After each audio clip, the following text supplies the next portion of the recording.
नाजरीन आदाब, ground report का आज का शुमारा लेकर हम आपकी खिदमत में हाजिर। ग्राउंड रिपोर्ट के ज़रिए हमारी कोशिश रहती है आपके मसाइल उजागर करने की और इन मसाइल का इजाला मुमकिन बनाने के लिए मुतलकीन के दरवाजे पर दस्तक देने की।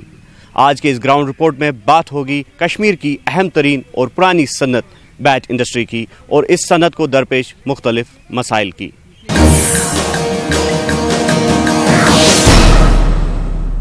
कश्मीर जहां अपने फितरी हुस्न जमाल की वजह से आलमी सतह पर मशहूर है, वहीं यहाँ की पुरानी सन्नतों में से एक कश्मीर की बैट इंडस्ट्री ने भी अपना लोहा मनवा लिया है।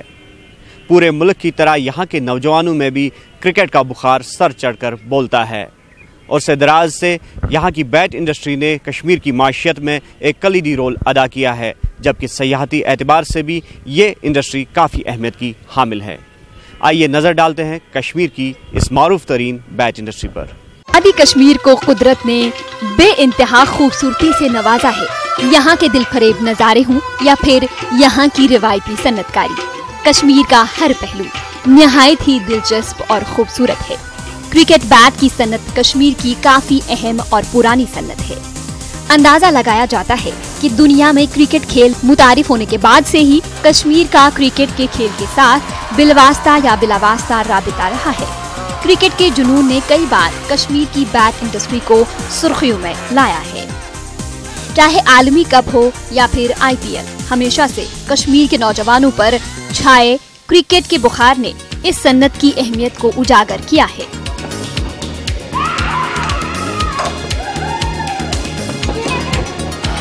दरअसल ये बैट भेद यानी कश्मीरी विल्लों से तैयार किए जाते हैं और एक आला व मेयारी क्रिकेट बैट को तैयार करने में कड़ी मेहनत और मशक्कत दरकार होती है, जबकि बाजारों में आने से कबल ये बैट्स कई अहम मराहिल से गुजरता है और क्रिकेट के मैदानों की जीनत बन जाता है। एक अंदाजे के मुताबिक जम्मू कश्मीर में हर साल 25 लाख से ज्यादा क्रिकेट बल्ले मुल्क के मुख्तलिफ बाजारों में सप्लाई किए जाते हैं। ऐसे में इस बात का बखूबी अंदाजा लगाया जा सकता है कि कश्मीरी विल्लों से तैयार करदा ये बल्ले बाजारों की मईशत के लिए कितने अहम हैं। जो कि हमारा मतलब पहचान जो कि हैंडल से किया जाता है उसको हम सिंगापुरी बाम्बू कहते हैं, जो कि हमारा हैंडल सीजन बैट में इस्तेमाल किया जाता है। जो हमारा दूसरा प्रोसेस है हमारे पास मतलब जो पहले आता है उसमें हमें वी शेप निकालना पड़ता है, जिसमें हैंडल फिक्स किया जाता है, फिर आरे पे लिया जाता है, उसके बाद उसको शेप दिया जाता है हमें किस तरीके से इसका शेप चाहिए क्लिप्ट का, और उसके बाद ही हम इस पर रंदाई किया जाता है। मतलब अलग अलग प्रोसेस, इसमें 20 प्रोसेस है कम से कम, तो उसके बाद ये बैट तैयार होता है। जब रंदाई के बाद उसके बाद इसमें फिनिशिंग जो कि रंदा बनाया जाता है, रंदे से इस तरीके का बैट बनता है जो कि हमारे पास ढांचा होता है। जब हम फिनिशिंग इसमें करते हैं तो फिनिशिंग सबसे ज़रूरी होता है, मतलब किस तरीके से इसमें पुट निकाला जाता है जो कि रंदे का निशान होता है, ताकि जो इन लोगों ने ढांचा बनाया वो ख़राब नहीं होना चाहिए। तो उसके हिसाब से हमें उसमें फिनिशिंग किया जाता है। जो कि हमारा सरसों का ऑयल वो हम क्लिप्ट में इस्तेमाल करते हैं फिनिशिंग होने के बाद। उसके बाद इसको कम से कम 1 दिन सुखाना पड़ता है, उसके बाद ही हम इसमें पॉलिशिंग करते हैं। पॉलिश होने के बाद फिर इसको ग्रिप धागा चढ़ाया जाता है, फिर ये तैयार हो जाता है, जो कि सबसे अच्छा क्वालिटी का बैट जो विल्लो कश्मीरी विल्लो का ही बनता है। आदाद शुमार के मुताबिक जम्मू कश्मीर में 1100 से ज्यादा क्रिकेट बैट तैयार करने के यूनिट मौजूद हैं, जो बराह रास्त लगभग 3 लाख अफराद को रोजगार फराहम करते हैं।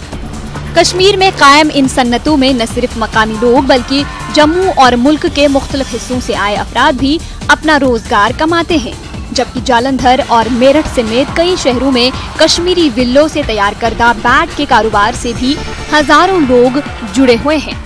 यहाँ के सन्नतकारों का दावा है कि अपनी आला क्वालिटी और सस्ते दामों की वजह से मुल्क में क्रिकेट शायकीन और नौजवान 90% कश्मीरी बल्लों का इस्तेमाल करते हैं। ऐसे में कश्मीर की बढ़ती बेरोजगारी की शरह में यहाँ की बैट इंडस्ट्री पूरे मुल्क के लोगों के लिए रोजगार के मौके फराहम कर रही है। और हमारा इधर तकरीबन हर स्टेट से, मतलब मेरठ से, जालंधर से, जहाँ जहाँ ये बैट फैक्ट्रियाँ हैं, यहाँ से लोग मजदूरी करने यहाँ आते हैं। तकरीबन हज़ारों में समझो बोलेंगे तो मेरठ से, जालंधर से, जम्मू से यहाँ लोग आते हैं। और यहाँ अपने खुद के जो कश्मीर के यहाँ भी हज़ारों की तादाद में लोग यहाँ काम कर रहे हैं, पढ़े लिखे लड़के। और हमारे लड़के जो पढ़े लिखे हैं वो भी इसी में आए, कोई हम गवर्नमेंट पे डिपेंड नहीं करते, ना किसी को हम आज तक गए हैं कि भाई हमको कुछ नौकरी दे दो, कुछ दे दो। हमारा कोई प्रेशर नहीं गवर्नमेंट के ऊपर, हम खुद अपना रोजगार कमाते, उल्टा दूसरों लोगों को भी देते हैं हम। जम्मू से काफ़ी लोग, हर फैक्ट्री में जम्मू का ही आदमी मिलेगा आपको। एक फैक्ट्री में 3, 4, 2, 6, 10 तक मिलेंगे और बाहर के लोग भी आते हैं। आदादुशुमार के मुताबिक जम्मू कश्मीर का GSDP गुज़िश्ता 5 वर्षों में मजीद 10.30% से तजावुज कर गया है, जबकि कश्मीर में बैट तैयार करने की सन्नत में यहाँ की मईशत का एक कलीदी रोल है। जबकि सयाहती सनत के साथ भी कश्मीर की बैट इंडस्ट्री का बराह रास्त ताल्लुक है। जनूबी कश्मीर में कायम सबसे बड़ी बैट इंडस्ट्री न सिर्फ माशी तौर पर अहम है, बल्कि ये जगह हमेशा से सयाहों की तवज्जो का मरकज रही है। ऐसे में एक मुनफर्द शनाख्त रखने वाली बैट इंडस्ट्री को रियासत की मईशत में एक नुमाया मकाम हासिल है। 4 मिलियन बैट्स की डिमांड होगी मार्केट में और 60% ऑफ द बैट्स का जो मार्केट है वो ऑलरेडी जम्मू कश्मीर के पास है। इंडिया की मैं बात कर रहा हूँ, तो एक्सपोर्ट में भी वो कंट्रीब्यूट कर सकता है, बहुत पोटेंशियल है।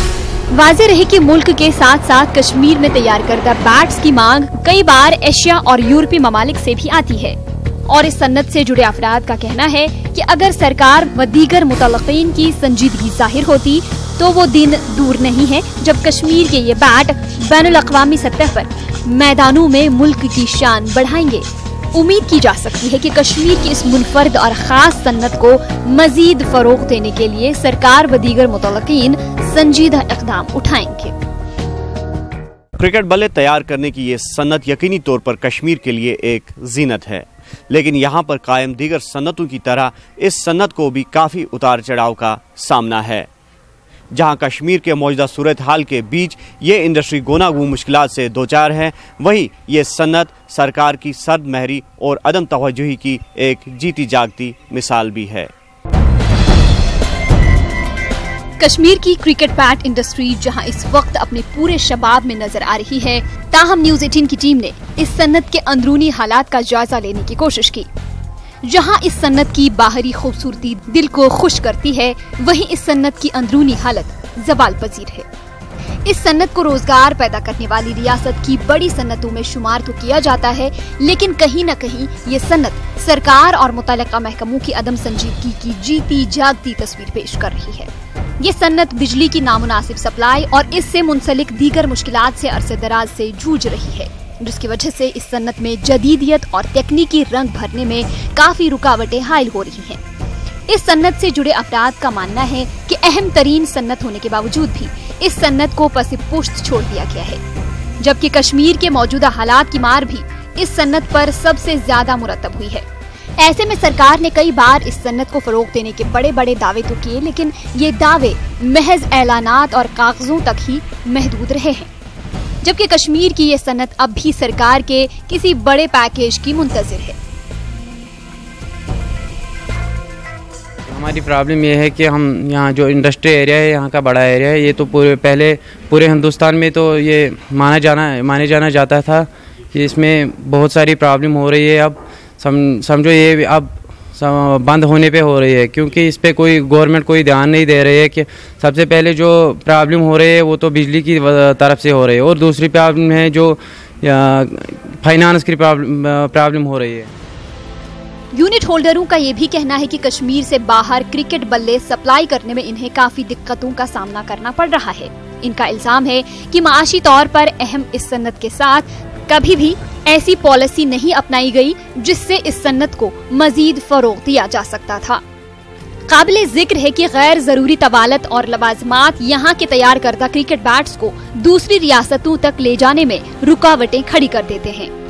सन्नतकारों का ये भी कहना है कि GST के निफाज के बाद इस सन्नत के लिए मजीद मुश्किलात पैदा हो गई हैं। इनका कहना है कि 12% GST ऐसी सन्नत के लिए एक बोझ बना हुआ है, जो पहले ही माली बहरान और दीगर मुश्किलात से दोचार है। ऐसे में सरकार की जानिब से ऐसे इक़दाम किए जाने की जरूरत है जो इस सन्नत के लिए कारगर और फायदेमंद साबित हो सकते हैं। जी, जो हमारी बैट इंडस्ट्री है ये काफ़ी अरसे से खसारे में ही चल रही है। इसका मेन जो रीज़न है वो है जीएसटी। गवर्नमेंट ने हमको 12% जीएसटी लगाया। अगर इसमें हमको 5% तक होता तो हम ये काम कर सकते थे। इससे हमको बहुत परेशानी है।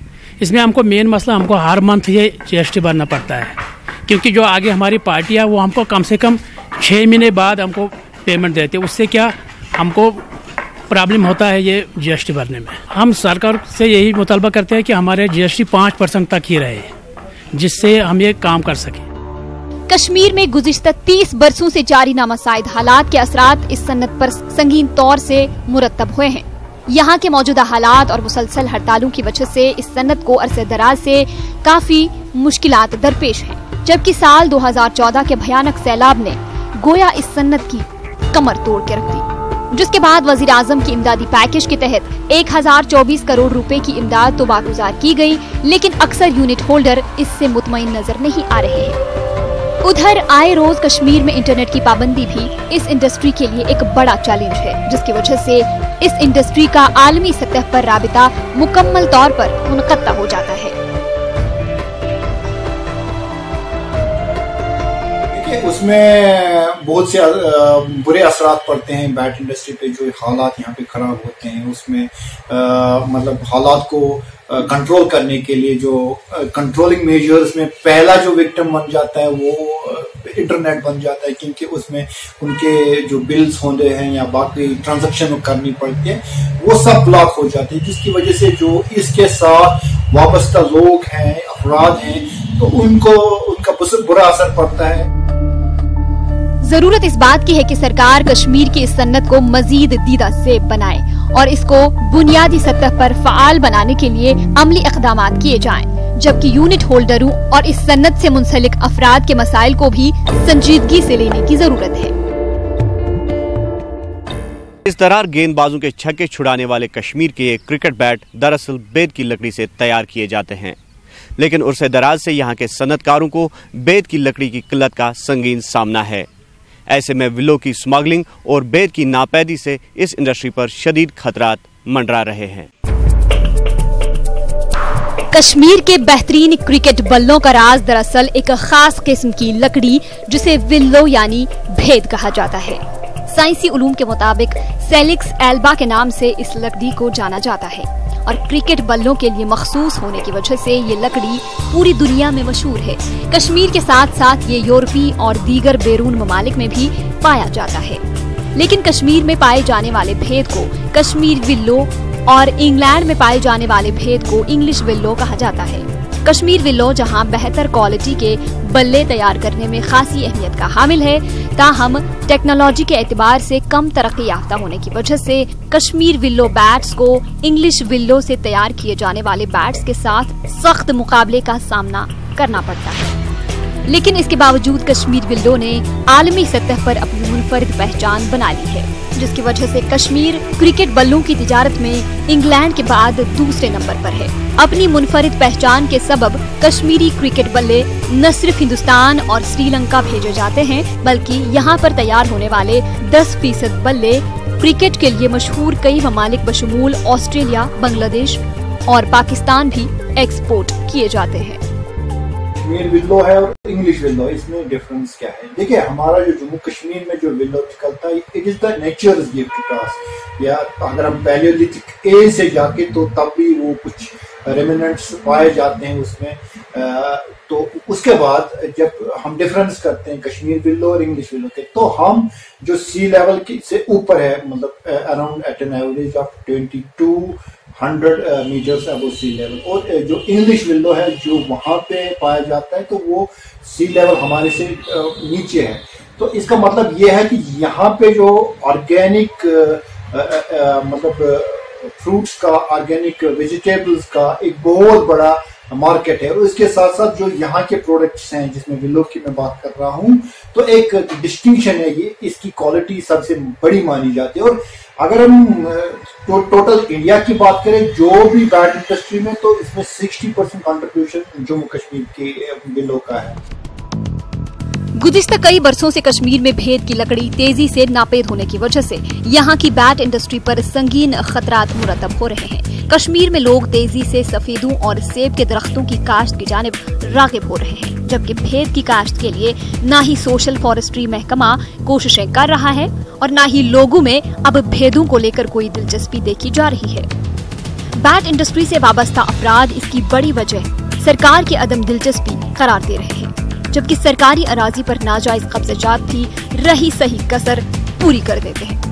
भेद के पेड़ की देखरेख के लिए सफेदे और दीगर दरख्तों के मुकाबले में काफी वक्त दरकार होता है, जिसकी वजह से अब किसान भी भेद के पेड़ उगाने में अदम दिलचस्पी के शिकार हो गए हैं। बिल्कुल बनान यह सारे जमीन बनान अमिक लकड़ बनान अत इंडस्ट्री चलान अम सत बैट चलान, मगर बदकिस्मती विड़ गई कम फ्रेस्तन कुन गई लोग ज्यादा द्रजर गो ये विल लकड़ गई कम अत हौसला कहें।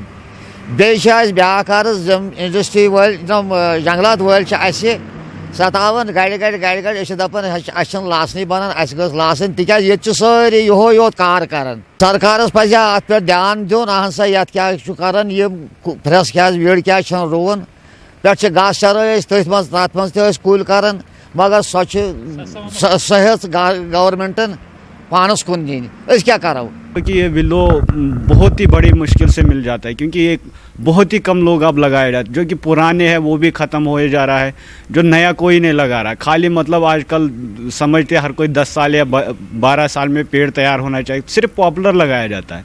विलो की सबसे अहम पहचान जो कश्मीर का है विलो से है। जो विलो काटा जाता है तो उस दोबारा नहीं लगाया जाता, विलो को सिर्फ ख़त्म किया जाता है।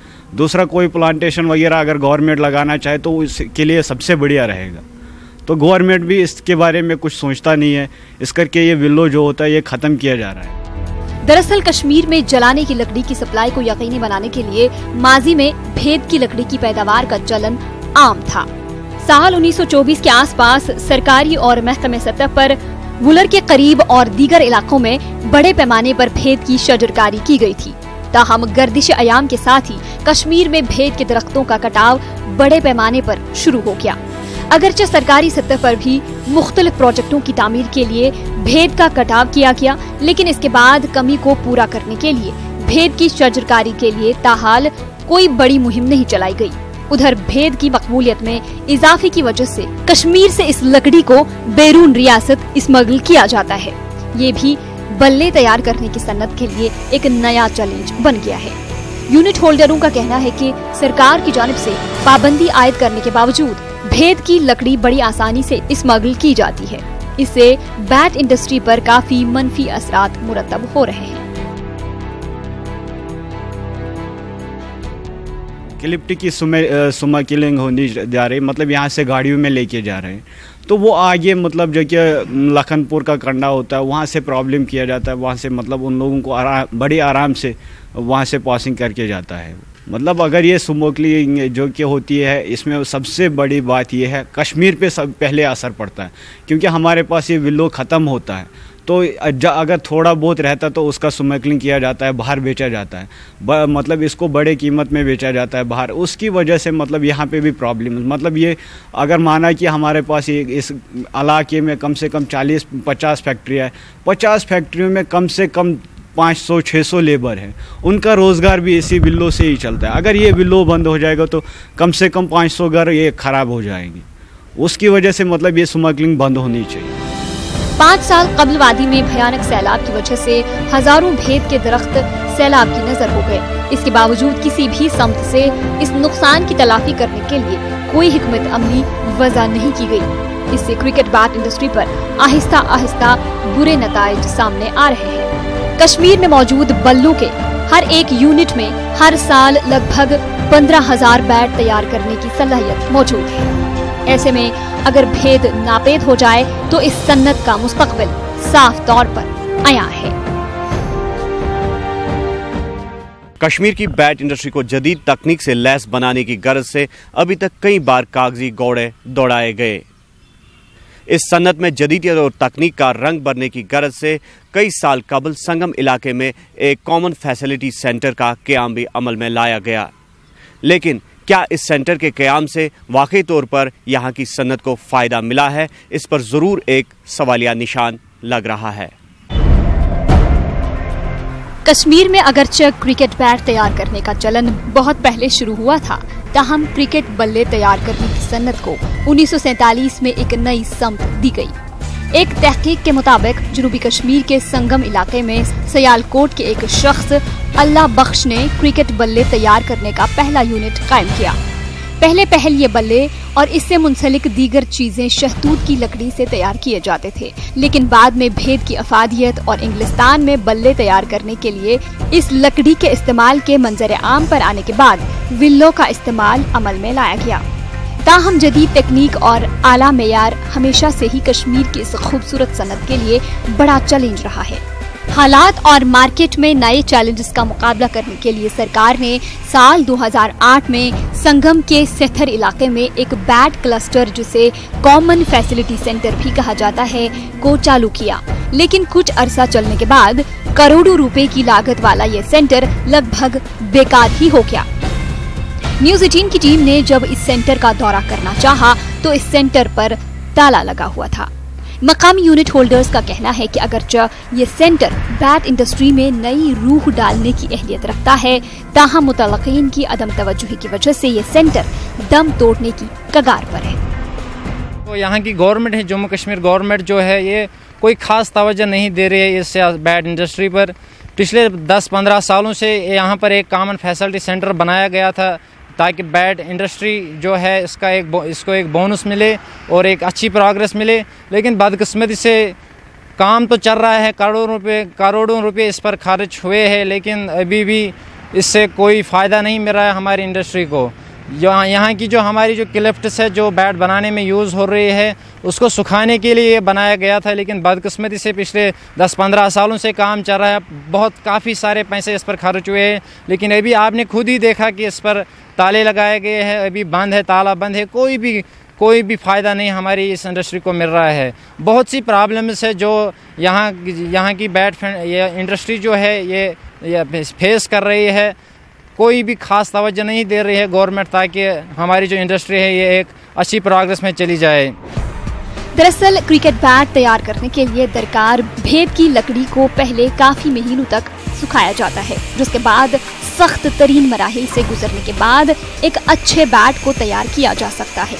लेकिन संगम में कायम इस कॉमन फैसिलिटी सेंटर में लकड़ी की बर वक्त सीजनिंग हो जाती थी और काफी कम वक्त में बैट के लिए दरकार लकड़ी को सुखाया जा सकता था। सनतकारों का कहना है कि लकड़ी सुखाने की गर्ज से इन्हें पहले से ही लकड़ी को बड़ी तादाद में स्टॉक करना पड़ता है, जिसकी वजह से बाज औकात इन्हें ऊंचे दामों लकड़ी खरीदनी पड़ती है।